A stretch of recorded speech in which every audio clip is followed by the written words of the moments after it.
Ya el año 95, ya el excedente de Alaska que había venido bajando se agotó. Para ese entonces paso yo a trabajar para PTP. PTP me hizo una oferta, yo salí del gobierno, me hizo una oferta y pasé a ser yo gerente de finanzas de PTP y tesorero de la Junta Directiva como un garante de que las cosas que se habían pactado se iban a cumplir. Los Bernstein, muy hábiles, dijeron, vamos a nombrar a Fernando como tesorero de la Junta Directiva y gerente de finanzas para que garantice que aquí no hay macalucia. No hay transfer pricing, no hay una serie de cosas que hemos visto en otros contratos que se han negociado. Entonces se garantizaron esos pagos y el año 95 se agota el Alaska. Entonces, ¿qué hacemos?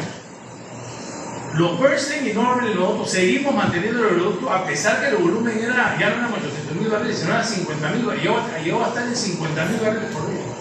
O sea, prácticamente tuvimos que reducir la planilla a la mitad. Pero nunca se eliminó el mantenimiento, se mantuvo el mantenimiento, porque Bernstein decía, va a haber un comeback, decía, vamos a poder mover petróleo al revés, desde entonces.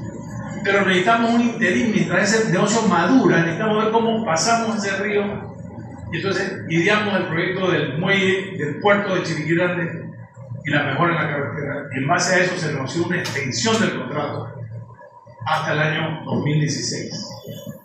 En el 2008 se vuelve y se negocia el contrato. Bueno, para esa negociación del contrato se subió a 44%.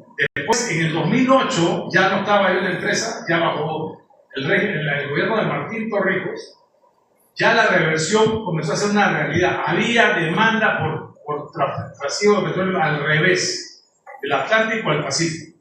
Y entonces vuelve y se negocia un nuevo contrato en el 2008.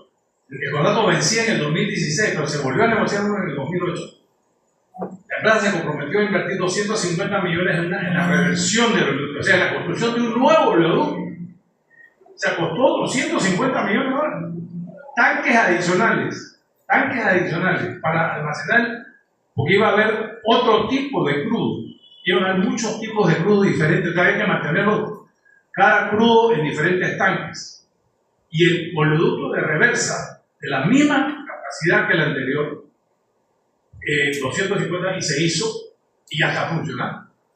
Por eso es que Petroterminal de Panamá sigue funcionando hasta el día de hoy y sigue aportándole a la República. O sea, ya el gobierno, entonces a raíz de ese nuevo contrato pasó de 44% a 50%, después en el 2016 al 56%, y ahora en el 2026 el gobierno tiene 59%, Carlos Ernesto.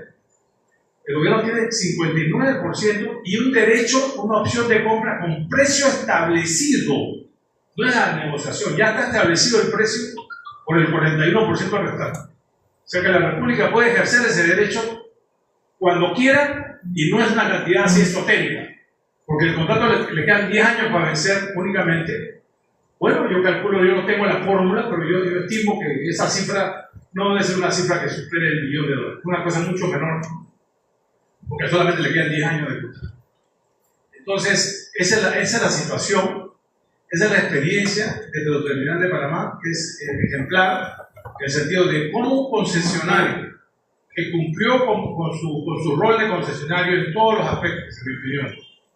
Cada vez que se renovó el contrato, cada vez que vencía, cuando se renovaba, no se automático, había una nueva selección y la República fue avanzando y subiendo en su participación cada vez más de los flujos de este negocio, y eventualmente pues podemos, como ha planteado aquí el licenciado de Alastra, con mucha sensatez y razón, utilizar ese derecho de vía que costó mucho trabajo. Ustedes no tienen ni idea de lo que costó ese derecho de vía.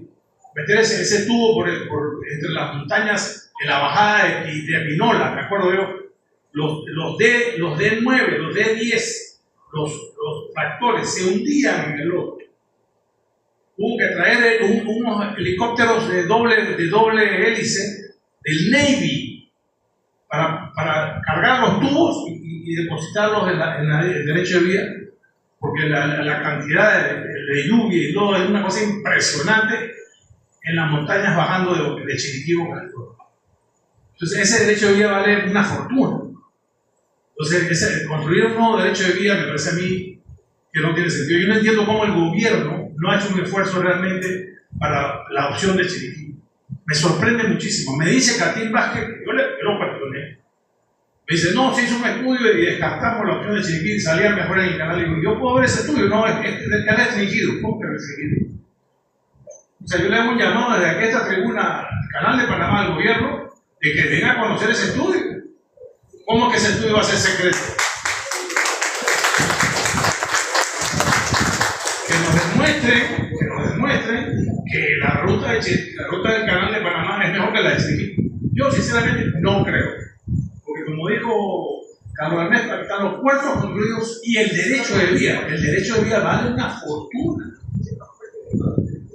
Porque entonces tiene que pasar por tierra. En el caso del canal son tierras del canal, ¿de acuerdo? Pero tiene que subir montaña, tiene que bajar montaña.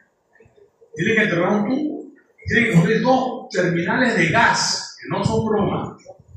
Y toda la infraestructura que eso requiere, que va a costar, dicen que va a costar 5 billones, en mi opinión va a costar mucho más que 5 billones, va a costar 8 o 9 billones de dólares, que el canal va a tener que concesionar, y esa concesión, para que ese inversionista haga esa inversión, yo no creo que le va a resultar en réditos para el canal muchos años, antes que paguen esa infraestructura. Mientras que aquí, como dice Carlos, costaría la mitad, o menos de la mitad, y ya el PTP podría ser totalmente propiedad del Estado o una nueva concesión con un nuevo socio, porque Norwell parece que no está interesada en hacerlo, el tema, porque ya los viejos empresarios de Norwell ya pasaron a otra vida, ¿no? Y los hijos pues, no les notaba mucho interés, o sea que quizás es el momento de buscar un nuevo concesionario que estudie esa posibilidad, y como decía Harold Bercy, aquí termino, hay que preempt the market.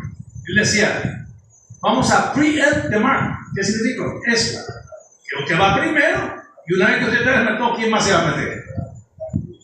Eso es lo que ha faltado aquí, un poquito de iniciativa privada, y que el gobierno sea más transparente en el tema del gasoducto y no tenga todo el secreto en el canal. Que ¿quiénes tienen acceso a esa información? 4 señores. Y esa información tiene que ser pública. O sea que les dejo con este mensaje y les agradezco mucho la atención. Agradecemos gracias a todos los que están conectados con nosotros a esta hora. Es gerente de la Petroterminal de Panamá y primer ministro de Economía y Finanzas de nuestro país. Así que lo que nos ha compartido definitivamente es porque lo ha vivido y bueno, que hayan aprovechado toda esta información. Pasamos ahora la palabra al licenciado Felipe Ariel. Correcto. Miren, tenemos ya en línea desde Panamá a Roberto Brenes, que es el siguiente expositor que nos va a hacer algunos comentarios sobre este proyecto. Roberto Brenes es el asesor de asuntos económicos de la Presidencia de la República y también está impulsando este proyecto. Además es chiricano, además es expresidente de la PEDE, como lo es don Carlos Ernesto, que es el maestro nuestro en esa vía. También es usted expresidente de la PEDE. Uy, esto parece un consejo de expresidente de la PEDE. Y todos hemos estudiado este tema del canal, porque la PEDE ha sido una de las organizaciones que más se ha distinguido en incidir en políticas públicas en aspectos como la logística. Y por eso es que estamos muy metidos en esto todos los que pasamos por esas presidencias de la PEDE. Roberto, si por favor nos acompañas a ver si ya te tenemos en línea para tus comentarios.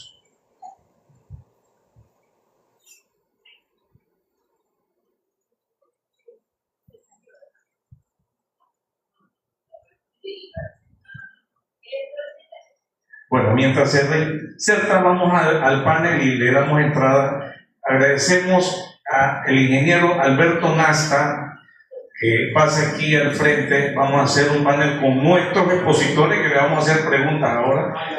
Por favor, traiga su sillita para acá.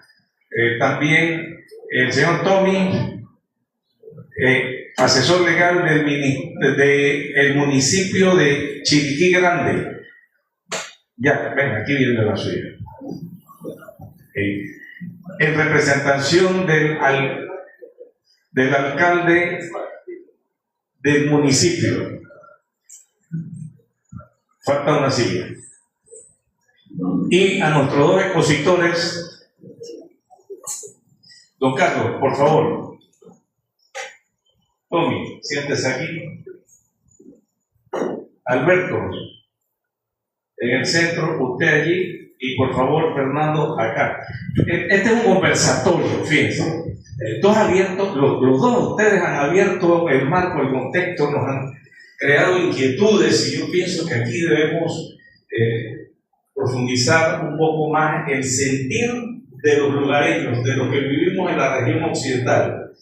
El único que no es chiricano aquí es Fernando Aramburu, pero vivió 15 años en Chiriquí, pero don Carlos Ernesto también es chiricano.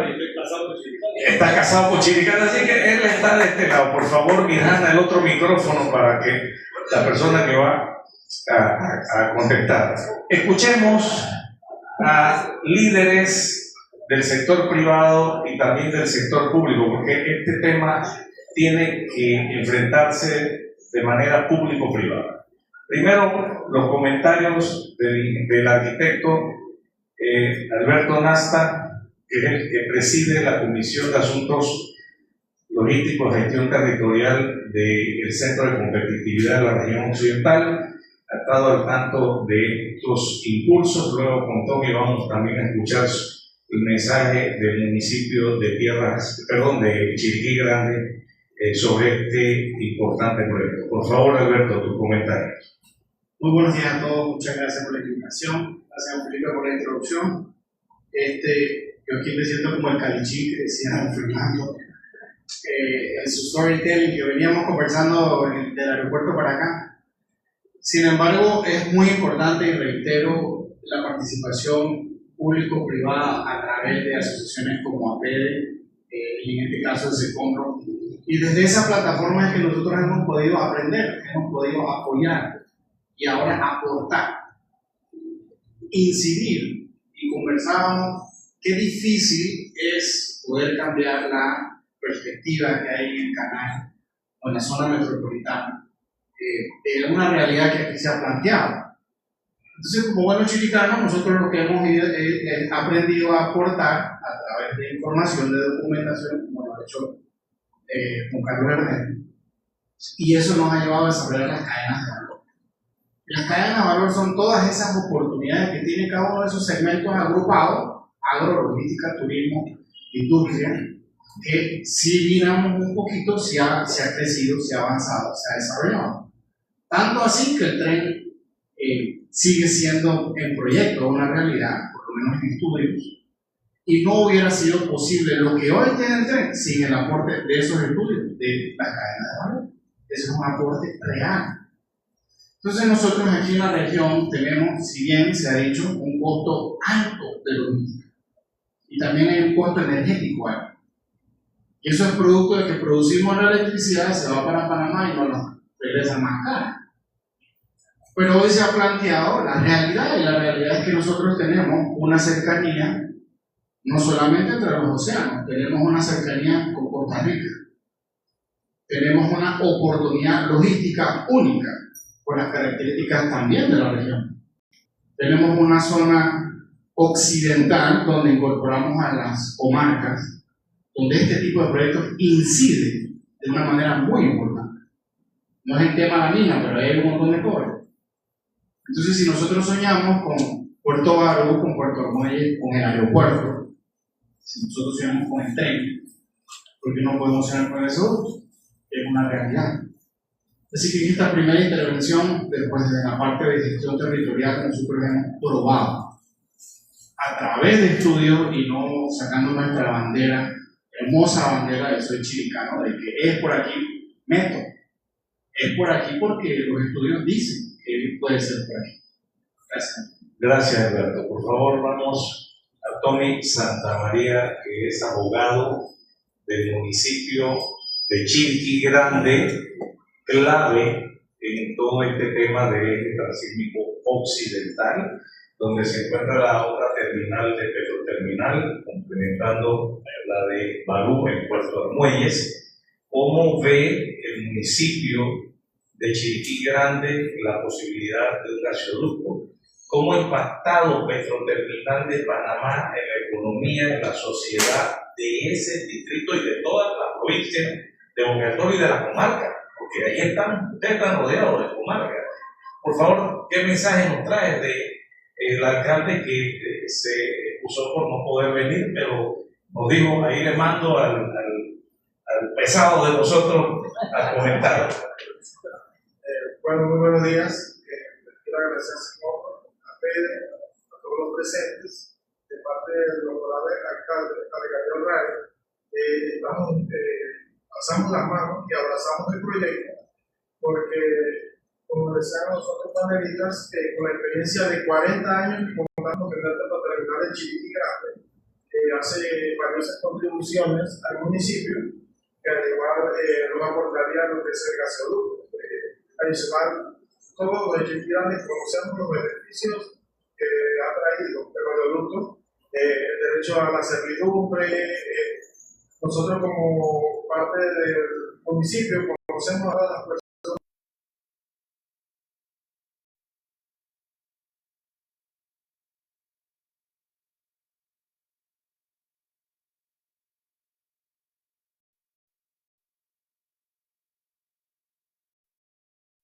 Está graduando ingeniero de política, que también sería algo interesante, porque nuestros jóvenes siempre tienden a salir, me incluyo a mí, para poder estudiar. Tenemos que salir de Chiriquí Grande y trabajar y estudiar para poder volver al distrito y aportar algo de lo que nos ha dado.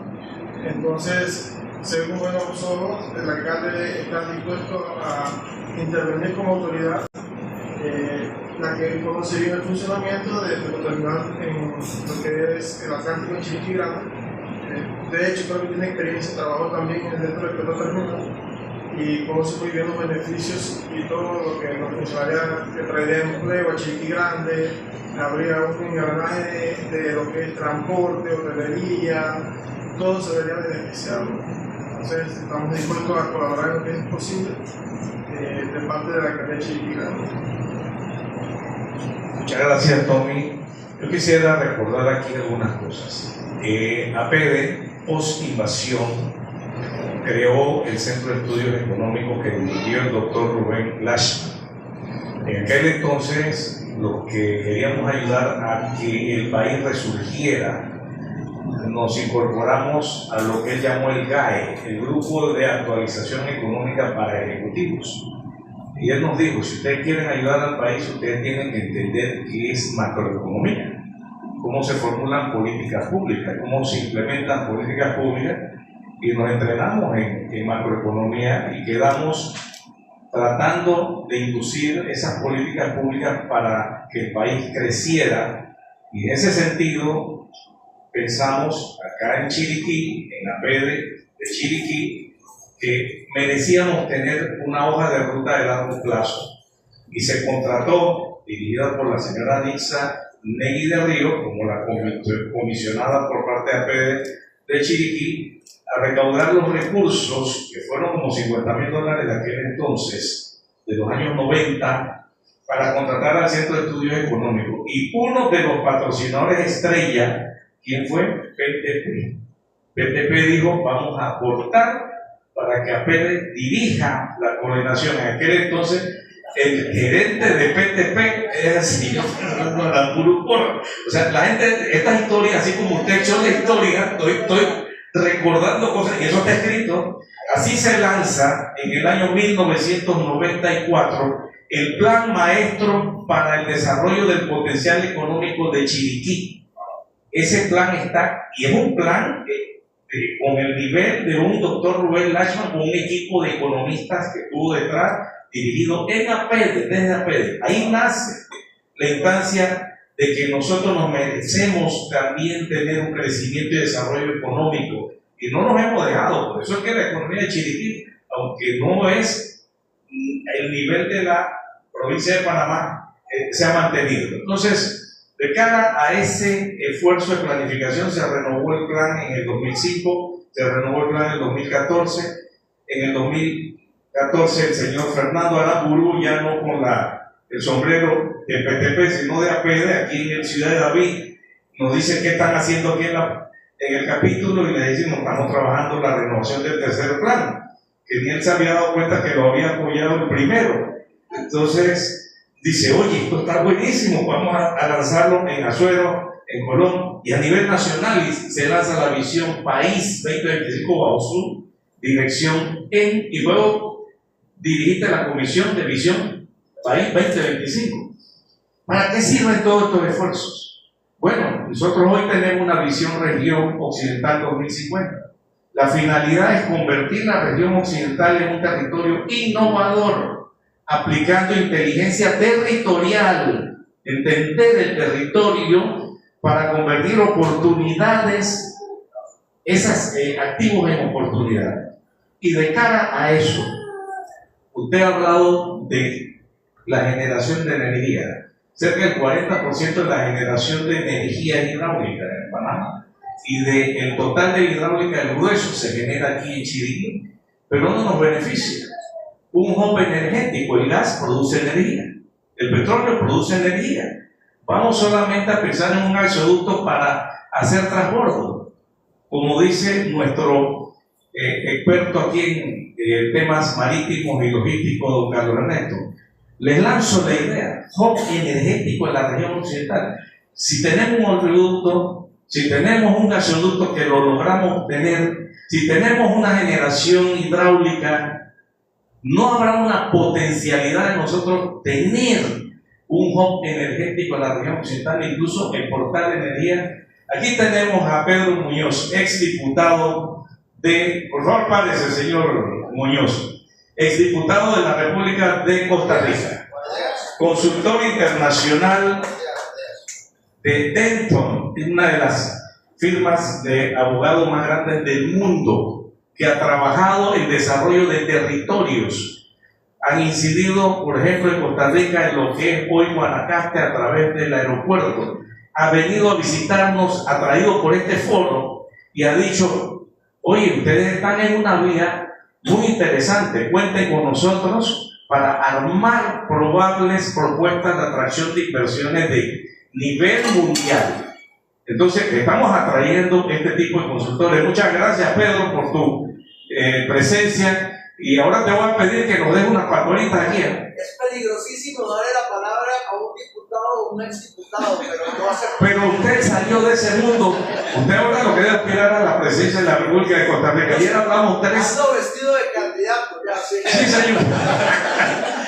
El posible candidato a la presidencia de Costa Rica, sin broma. Pero él está en el mundo privado y de atracción y además ha liderizado también transformaciones territoriales. Este es un buen ejemplo. Les lanzo este tema del hub energético. Acaba de celebrarse el foro de energía de APD.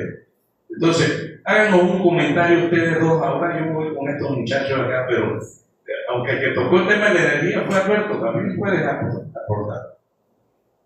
Bueno, me lanzas un gran reto ahí, Felipe. Definitivamente la provincia de Chiriquí, de nuevo, nuevamente, se destaca por su capacidad en la producción de energía. O sea, la energía hidráulica de este país en su mayoría proviene de la provincia de Chiriquí y de Bocas, con Chaquinol, que nunca se llegó a terminar en Chaquinol a 2. Le sigue Bayano, pero con mucho menos capacidad, aunque Bayano es un lago más extenso, no tiene la capacidad que tiene de potencia, tiene Fortuna, que tiene Steve, que tiene Estrella de los Valles. Definitivamente con la existencia del gas podría pensarse en un centro de producción de energía a través de gas. ¿Por qué no? La línea de transmisión está construida, sin embargo, está postergada la cuarta línea. La cuarta línea sería importante para ese hub energético. Y esa es otra de las cosas que yo no me explico. La cuarta línea fue aprobada hace más de 10 años.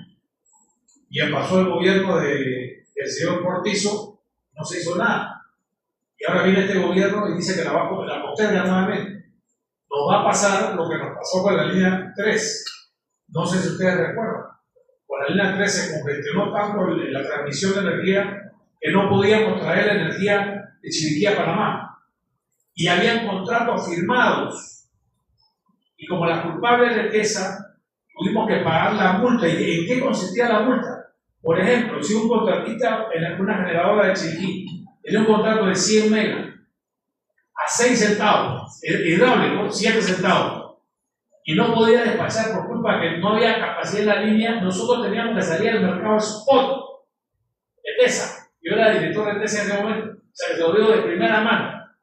Teníamos que salir al mercado spot, comprar esa energía que no podía el generador chiricano despachar, comprarla a 15 y 16 centavos y entregarla para cumplir con el contrato, porque nosotros éramos causantes de la falta. Y le costó a TESA $200 millones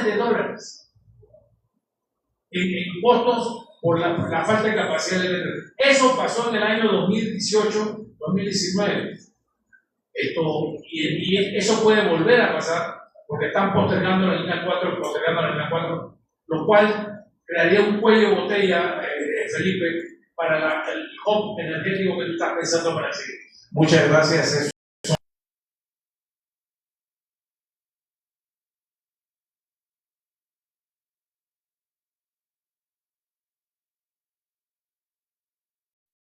Roberto.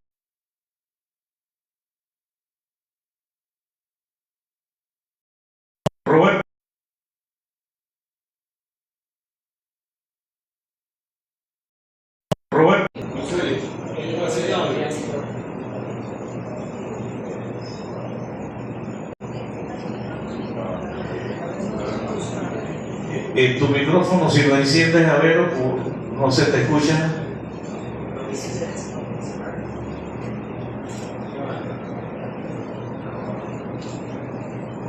Posiblemente sea la configuración del micrófono de Roberto, no te escuchamos.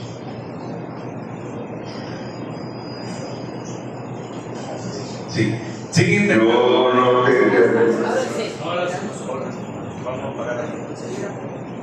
A ver, yo creo que tengo sonido. ¿Me oye? Sí. Ok. Bueno, yo primero pido disculpas. ¿Aló? ¿Aló? Sí, dale. Avísale.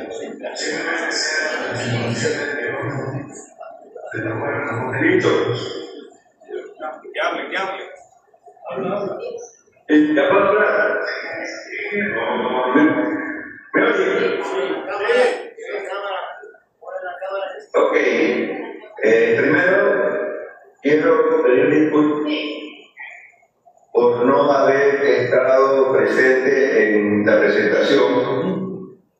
Sin embargo, pues yo he sido de la gente que ha estado insistiendo al presidente de la República que examinemos detenidamente la opción de hacer el gasoducto paralelo al oleoducto, no solamente porque crea un impacto económico importante en la región del Chiriquí-Boca, sino porque crea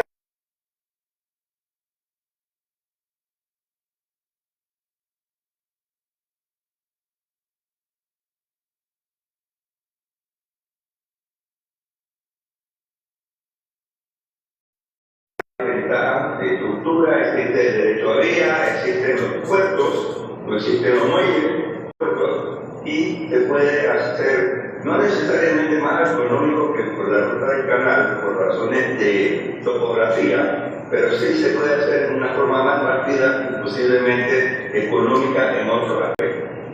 Pero aparte de eso, y eso tendrá que ser un estudio estrictamente bien hecho económico-financiero, los impactos regionales son muy grandes en temas de empleo, de la calidad de empleo que se va a generar. Pero lo que yo considero más importante es la sinergia que dije de tener gas y petróleo juntos.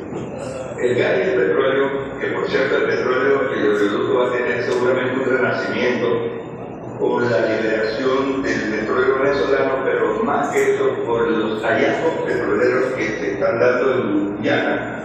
Muchos de estos después pasará por el oleoducto destino a Asia. Los japoneses, que son los grandes usuarios del gas que cruza desde el canal y que son los que han insistido en buscar una solución que no sea canal por los temas de sequía, son ávidos compradores y posibles inversionistas en el proyecto. Yo creo que una estructura obvia sería hacerlo usando la figura de PTP, pero no necesariamente la única. PTP tiene accionistas minoritarios que el gobierno puede comprar y debe comprar, ya sea con una alianza con el canal, lo cual no parece constitucionalmente probable, pero no son las cantidades de recursos que absorberían recursos importantes del país. Por el contrario, yo sugiero que PTP busque otro socio, no un socio operador, un socio financiero que junto con el gobierno sabe ganar la concesión del gas. Y la operación del gas, pues simplemente la puede hacer el mismo PTP. Pero lo que es importante ahora mismo es poder convencer al gobierno de que se haga un estudio serio de la alternativa, tomando en cuenta los impactos y la sinergia. Un punto que alcancé a oír ahí de Fernando al final es que yo creo que uno de los temas que tú tienes con crear un hub energético es que todavía tienes la posibilidad de construir la represa de Changuinola 2, que no se ha construido y que no necesariamente tienes que volver a hacer una línea de transmisión para seguir alimentando el monstruo en Panamá, sino que simplemente son el tipo de proyectos hidroeléctricos que pueden contribuir a un hub energético donde ya se ha hablado de refinería, se ha hablado de soluciones petroquímicas, solamente una vez que no tengan áreas con acceso, tanto el petróleo y muchos